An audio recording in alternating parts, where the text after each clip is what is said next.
Hey gang, Lex here, and I'm in my studio. And this afternoon, I have been inking a new story for Kid Beowulf chapter that is coming your way from the brand new book. And I thought I would share some of that work in progress using my trusty pens all day long, getting my fingers inky. The lava lamp is going. We're in the flow state of inking.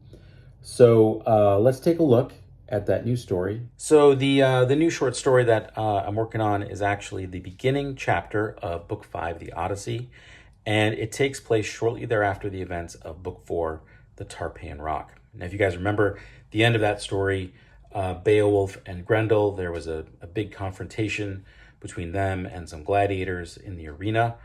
At the end of that, Grendel decides that he needs to leave. He's not sure where he's going to go, what he's going to do, but all the poking and the prodding and the headaches that he's endured has been too much for him to bear. So he actually takes off on his own and starts to swim down the Tiber River.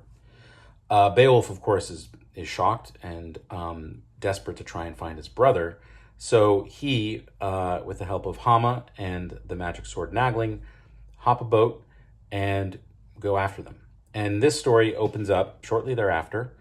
Beowulf, Hama, and Nagling have made it to the end of the Tiber River. This is sort of the mouth of the Tiber, and out there is the Mediterranean, which is as far as they've gone to track Grendel. This short story was sort of born out of this sketch that I did, wherein Beowulf is having a very hard time picking up Nagling.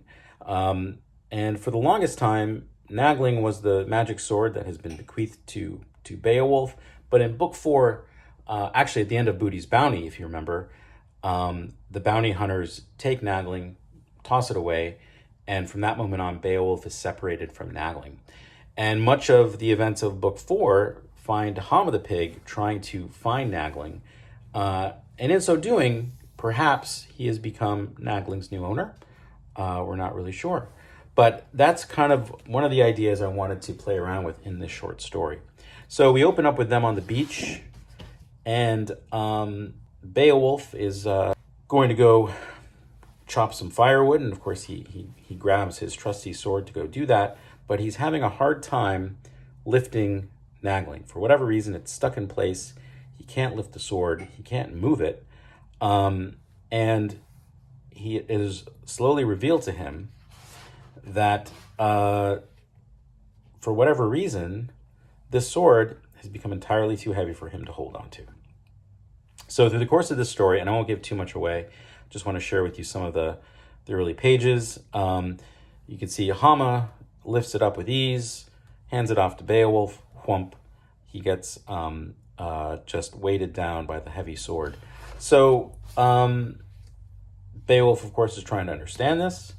But again and again, at every turn, the sword seems to be having a mind of its own and perhaps does not want to be wielded by Beowulf. Perhaps there is someone else who has earned the right to wield the magic sword Nagling. And through the course of this conversation, Beowulf, if you recall, Nagling is a talking sword. So they're having a conversation. Nagling basically tells Beowulf that you have lost the right to wield me and that it now falls to Hama. At which point, Nagling recounts the adventure that he and Hama went through during the course of Book 4, The Tarpeian Rock, from being found by the Ostian merchant to being bought by the armorer from the arena, and Hama breaking out of the swineherd to find and rescue Nagling, and of course, some new friends he makes along the way. So Hama has become heroic, and therefore he needs a magic sword. Beowulf, of course, thinks this is preposterous, but Nagling counters that every great hero has a weapon that it can wield. And so we get a little sneak peek of there's Rodrigo from The Rise of El Cid. There's Roland, of course, from the Song of Roland. Shout out to Thor and Odin. And of course, the new hero, Hama and Nagling. Beowulf then, of course, counters that, well, he did some heroic things in the last book, and we get a recounting of his adventure from being in the pits to being trained as a gladiator by Tacitus to his victories in the arena to helping Remus save the Sabine women. But Nagling didn't see it, and I guess that's not enough for him to be proved worthy. So really, I think what the issue with Nagling has is that at every turn, whenever he was in Beowulf's care, he was tossed aside, trampled by bulls, thrown by bounty hunters, used as an axe, a shovel, or a hammer. Everything but how a magic sword ought to be. So that's a little bit of a glimpse into the story. I won't give too much away of where it actually ends, but I had fun drawing these pages.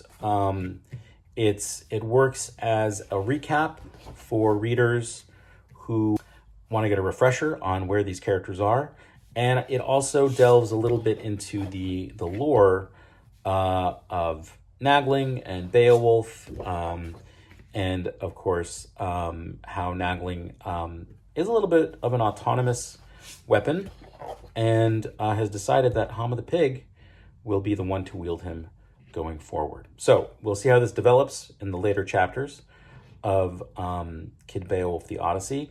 But I thought I'd have a moment here to share it with you guys because it's been fun to draw. And when it's ready for prime time, I will share with you guys first on Patreon. So hop on over to patreon.com/KidBeowulf, become a free member, and you can get more behind the scenes glimpses of the book in progress.